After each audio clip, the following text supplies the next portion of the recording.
aku ingin kritik salah satu kata-kata. Nggak apa-apa mereka ambil dunia, yang penting kita akhirat. Nggak gitu sih ceritanya. Nggak gitu-gitu amat. Nggak gitu-gitu amat. Memang betul ada di dalam agama kita perintah untuk jangan sampai kalah dengan mereka di bidang akhirat. Iya. Kalau sudah kalah di dunia jangan sampai kalah di bidang akhirat. Tapi bukan itu maksudnya. Iya. Karena kita harus tahu di dalam Islam itu kalau lu nggak bisa nguasai dunia, apalagi akhirat. Akhirat tuh lebih susah daripada dunia. Jadi kalau dunia aja lu nggak bisa nguasain, jangan ngomong akhirat. Kan kita sepakat kan kalau akhirat itu kan harusnya lebih penting daripada dunia kan. Akhirat tuh lebih sulit. Contoh kayak gini deh. Kita sepakat cari duit itu lebih mudah daripada sholat khusyuk. Kita sepakat kan. Maksudnya gini, kalau cari duit kita bisa lihat duitnya di mana, kita bisa tahu gimana caranya. Kalau nggak bisa ini kita coba dengan cara ini. Orang udah banyak yang berhasil gitu kan ya. Tapi kalau sholat khusyuk gimana cara nyarinya? Kan sulit kan. Nah kalau misalnya dunia jadi yang kelihatan aja lu nggak mampu, lu jangan ngomong akhirat deh. Karena di dalam Islam jelas-jelas dikatakan bahwa akhirat itu adalah hasil daripada cara respons kita tentang dunia. Nah coba bayangin kalau orang muslim berpikir dengan benar.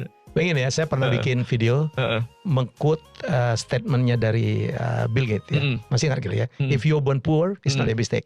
But if you die poor, that's your mistake. Iya, betul. Ya kan, kalau kita lahir jadi anak orang miskin ya itu takdir, itu bukan salah kita. Tapi kalau mati dalam keadaan miskin, kita salah karena kita punya choice.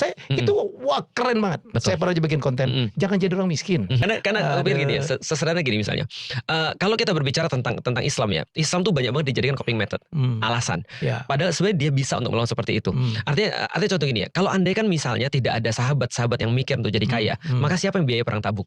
Siapa yang biayai perang Mu'tah? Siapa yang biayai perang-perang Rasul yang sangat banyak itu gitu kan ya, yang costly? Siapa yang ngurusin orang-orang dan seterusnya? Itu perlu orang kaya. Dan kita tahu di awal-awal sebelum Islam dipraktekkan dalam bentuk yang penuh pun, Abu Bakar yang funding dan membayar orang-orang yang supaya masuk Islam.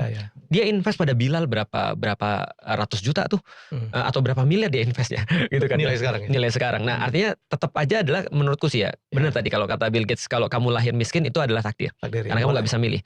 Tapi masa sih kamu mati juga miskin gitu kan ya? Nah tapi kalau misalnya nggak apa-apa aku mati miskin, yang penting aku bisa masuk surga. Oke, sekarang aku mau nanya nih, kalau ada orang bilang yang penting masuk surga bukan kaya, aku mau nanya. Kalau gitu dengan apa cara kamu masuk surga coba?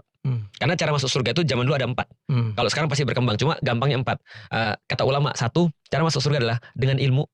Kalau kamu nggak punya, dengan pedang, dengan kekuatan. Kalau kamu nggak punya, dengan harta. Kalau kamu nggak punya, dengan doa. Nah kalau kamu miskin nggak punya apa, dengan doa nih. Nah ini kamu mau masuk yang mana nih?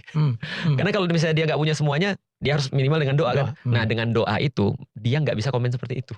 Karena kalau dia sudah komen seperti itu, berarti dia tidak termasuk orang-orang itu. Mindset sih sebenarnya masalahnya. Oke.